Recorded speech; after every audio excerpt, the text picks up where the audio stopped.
हमारा जो छठा एकम है डॉक्टर विक्रम साराभाई, उसके बारे में आगे के वीडियो में मैंने समझौती आपको दे दी है। इस पाठ का यह पार्ट 3 यानी कि तीसरा वीडियो है।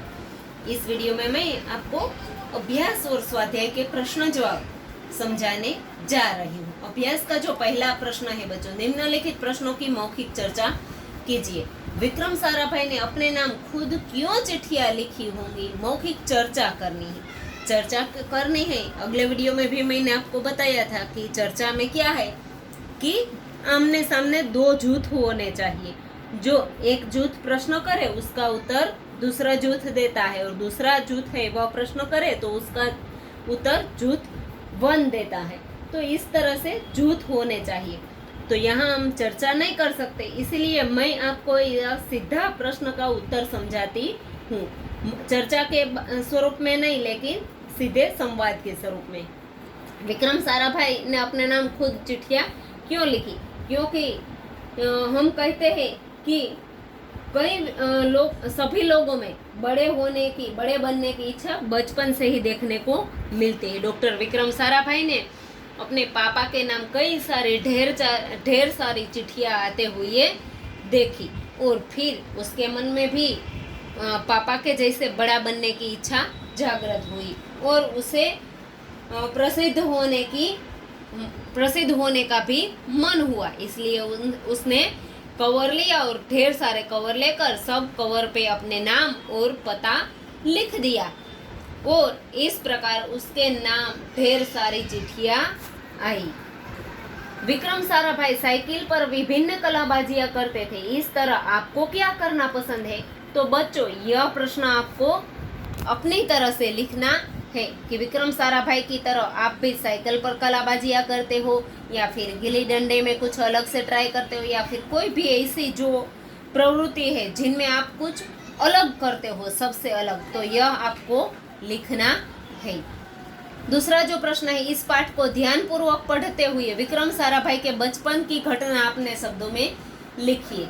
तो उसके बचपन की जो घटना, विक्रम साराभाई की उम्र जब 5 से 6 साल की थी, जो बच्चों यहाँ उसका जवाब दिया गया, जब वह 5-6 साल के थे तो अपने परिवार के साथ शिमला गए। शिमला में उनके पिताश्री अंबालाल के नाम ढेरों चिट्ठियां आती थी। यह देखकर बालक विक्रम के मन में भी इच्छा हुई कि उनके नाम भी खूब सारे पत्र आए। इसलिए कई लिफाफों पर अपना नाम और पता लिखा और डाकघर में डाल दिए। फिर क्या था, उनके नाम पर ढेरों चिट्ठियां आने लगी। इस घटना से इस महान वैज्ञानिक के बुलंद इरादों की झलक बचपन से ही हमें देखने को मिलती है। उसके बाद का जो तीसरा प्रश्न है, निम्नलिखित शब्दों के अर्थ शिक्षक छात्र से पूछेंगे और छात्र शब्दकोश से अर्थ ढूंढकर उत्तर देने के लिए अपना हाथ खड़ा करेंगे। तो अभी तो हम इस तरह से नहीं कर सकते, इसलिए मैंने सभी जो शब्द है उसके अर्थ यहाँ लिख कर रखे हैं। तो अब मैं आपको यह समझाती हूँ। गाथा तो कथा, उसका अर्थ होता है प्रतीक तो चिन्ह, विक्रम तो वीरता, तत्पश्चात तो उसके बाद, कैम्ब्रिज तो इंग्लैंड का एक विश्वविद्यालय, भौतिक तो सांसारिक, अंतरिक्ष तो आकाश, प्रयोगशाला तो वह स्थान जहाँ विज्ञान संबंधी प्रयोग किए जाते हैं उसे प्रयोगशाला कहते हैं। इंटरनेशनल यानी कि अंतरराष्ट्रीय, मृत्यु तो मरण, ऊर्जा तो शक्ति, युवा यानी कि युवक, उत्कृष्ट यानी कि श्रेष्ठ, स्मारक यानी कि स्मृति चिन्ह, पुरस्कार यानी कि इनाम, और हवाई यानी कि काल्पनिक या हवा से संबंधित। तो बच्चों, ये थे इस प्रश्न के उत्तर, शब्दों के अर्थ। तीसरा जो प्रश्न है, शब्दार्थ में निर्देशित शब्दों को वाक्य में प्रयोग कीजिए। यह शब्दार्थ के जो बोल्ड अक्षर से लिखे हैं, ये है इरादा, लिफाफा, ढेरों, लेस, अनुसंधान और उपाधि। तो बच्चों, इस शब्द का प्रयोग है वह आपको अपनी बुक में वाक्य में प्रयोग करके लिखना है। मैंने यहाँ उदाहरण के तौर पर 2 शब्द लिखे हैं। इरादा, मैंने इरादा किया है कि मैं ऑनलाइन शिक्षण होने के बावजूद भी परीक्षा में अव्वल आऊंगी। दूसरा जो शब्द है लिफाफा, मेरे नाम किसी ने लिफाफा भेजा है। उसके बाद का जो शब्द है ढेरों, मेरे विक्रम साराभाई के नाम ढेरों चिट्ठियां आई। लेस यानी कि सुसज्जित, हमारी पाठशाला वैज्ञानिक उपकरणों से लैस एक प्रयोगशाला भी है। अनुसंधान यानी कि आविष्कार, खोज, संशोधन, डॉक्टर विक्रम साराभाई ने कई अनुसंधान, विज्ञान से संबंधित कई अनुसंधान किए हैं। उपाधि, प्रतिष्ठा सूचक पद और खिताब, तो मैं श्रेष्ठ विद्यार्थी का खिताब पाना चाहता हूँ, उपाधि पाना चाहता हूँ। तो इस तरह से आप लिख सकते हैं। उसके बाद का जो प्रश्न है दूरदर्शन यानी कि टीवी देखना लाभदायी है या हानिकारक, क्यों, कारण सहित तर्क दीजिए। तो बच्चों यह जो प्रश्न है दूरदर्शन यानी कि टीवी देखना यानी कि टीवी के लाभालाभ, तो बच्चों दूरदर्शन है, टीवी है, वह आज घर घर में दूरदर्शन आ गया है। यही लोकप्रियता और मनोरंजन के साधन के कारण वह हर परिवार के लिए बहुत आवश्यक साधन बन गया है।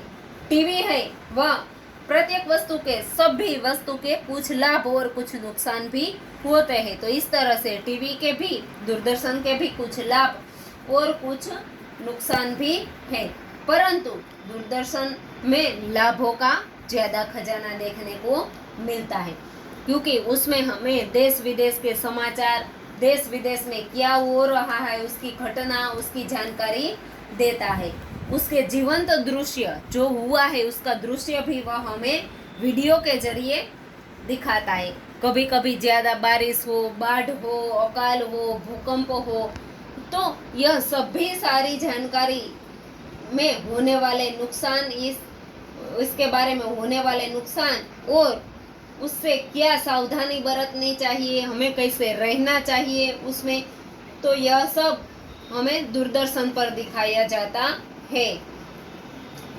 बच्चों दूरदर्शन है उसमें तरह तरह के मनोरंजक कार्यक्रम भी आते हैं, जैसे कि फिल्में हैं, मनोरंजक सीरियलें हैं, नाटक है, समाचार है, स्पोर्ट्स की चैनल है और कुछ जानने के लिए डिस्कवरी जैसी चैनलें भी आती है।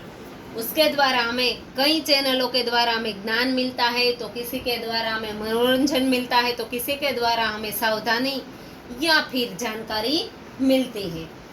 देशभक्ति, समाज सुधार ये आदि के कार्यक्रम दिखाकर दूरदर्शन है वह समाज में जागृति भी पैदा करता है।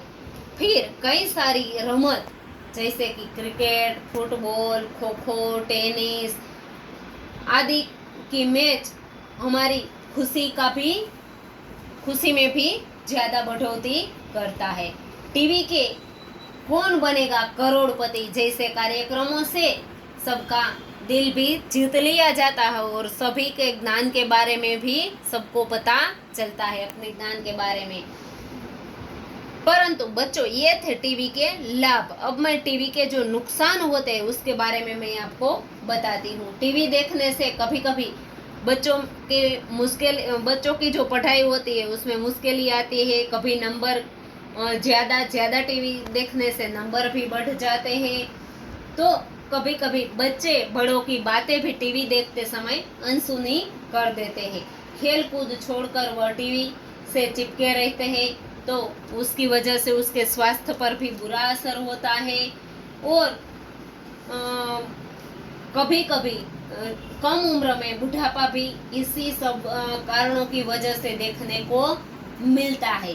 टीवी के कारण हमारे आपस में जो संबंध होते हैं, क्योंकि जब टीवी देखते हैं तो कोई किसी को बात नहीं करने देता, यानी कि आपसी संबंधों में भी मेलजोल कम हो जाता है।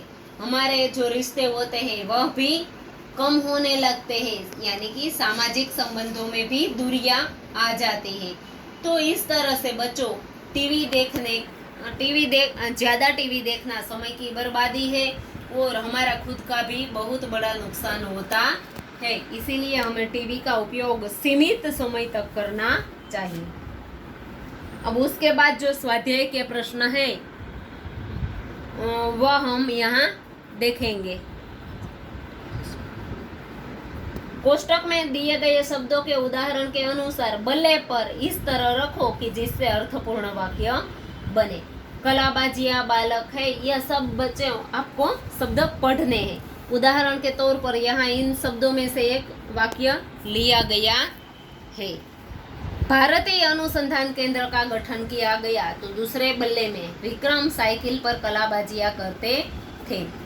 यह बालक बड़ा होकर यशस्वी बनेगा और उनके प्रयासों से अहमदाबाद में लोक विज्ञान केंद्र की स्थापना हुई है। तो इस तरह से आपको अर्थपूर्ण वाक्य इस बल्ले में लिखने हैं। दूसरा जो प्रश्न है, निम्नलिखित एकवचन शब्दों का बहुवचन बनाकर वाक्य में प्रयोग कीजिए। जैसे लड़का तो लड़के, उसका जो वाक्य है, लड़का मैदान में खेल रहा है तो लड़के मैदान में खेल रहे हैं।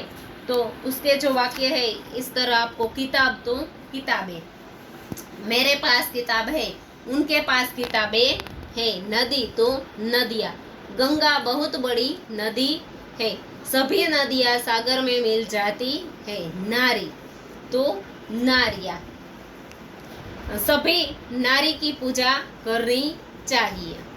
तो नारियाँ अपने अपने काम में लगी हुई है। माली तो उसका बहुवचन माली ही होता है, क्योंकि कई सारे शब्द बच्चों ऐसे हैं कि जो एक वचन और बहुवचन में समान रहते हैं, उसके शब्द में कोई फेरफार नहीं होता। बहुवचन में भी माली, माली काम कर रहा है, माली बगीचे में काम कर रहे हैं। तो बच्चों यह एक वचन और बहुवचन के जो वाक्य है उसका वाक्य प्रयोग किया। उसके बाद है निम्नलिखित परिच्छेद का मातृभाषा में अनुवाद कीजिए। तो बच्चों यह जो परिच्छेद है उसका मातृभाषा में यानी कि गुजराती में अनुवाद करना है। यह केवल उच्च कोटि के वैज्ञानिक ही नहीं थे, बल्कि व्यस्तताओं के बावजूद कला, शिक्षा व समाज के लिए पर्याप्त समय निकाल लेते थे। वह केवल तो તેઓ ફક્ત ઉચ્ચ કોટીના વૈજ્ઞાનિક જ ન હોતા, પરંતુ કામમાં વ્યસ્ત રહેવા છતાં કલા, શિક્ષણ તથા સમાજને માટે પૂરતો સમય કાઢી લેતા હતા। उनके ही प्रयासों से, તેમના જ પ્રયત્નોને લીધે અહેમદાબાદ में लोक विज्ञान केंद्र एवं અમદાવાદમાં लोक विज्ञान केंद्र અને नेहरू विकास संस्थान की स्थापना हुई અને नेहरू विकास संस्थान की स्थापना थई। यहाँ वह जन सामान्य की विज्ञान के प्रति रुचि जागृत करने के लिए कार्य करते रहे।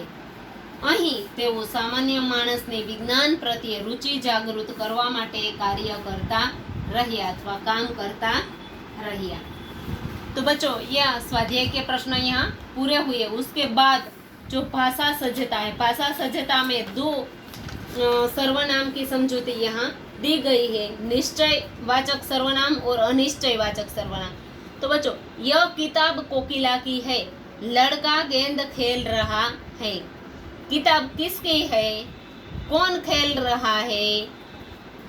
तो यहाँ उपरयुक्त वाक्य एक और दो में आप व्यक्ति या वस्तु का नाम बता सकते है कि यह किताबी, तो इसका उत्तर में रमा की है, सोमेश की है, कुछ भी। लड़का गेंद से खेल रहा है तो लड़के का कोई भी नाम आप दे सकते हैं।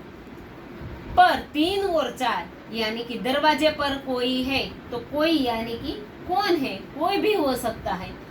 प्रीति के पास कुछ तो है तो कुछ क्या, कुछ भी हो सकता है, जैसे कि पेंसिल, रबर, पेन, कुछ भी हो सकता है, मोबाइल।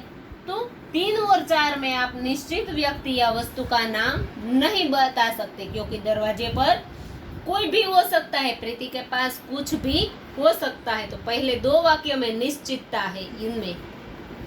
अतः जिस सर्वनाम के द्वारा किसी पास या दूर की वस्तु या व्यक्ति का निश्चय रूप से बोध करवाया जाए उसे निश्चयवाचक सर्वनाम कहते हैं। जैसे कि यह, वह, यह सब निश्चयवाचक। और 3-4 की बात, तीसरे और चौथे वाक्य में अनिश्चितता है, कुछ भी नक्की नहीं। अतः किसी व्यक्ति या वस्तु का निश्चय न हो तब अनिश्चयवाचक सर्वनाम होता है, जैसे कि कोई, कुछ, कौन, क्या, यह सब अनिश्चयवाचक सर्वनाम है। तो बच्चों, यहाँ इस पाठ का जो स्वाध्याय के जो प्रश्नोत्तरी थी वह मैंने आपको इस वीडियो में समझा दी है। आप इसको पढ़कर, वीडियो को देखकर और समझकर यह सब प्रश्न जवाब आपको अपनी बुक में लिखने हैं।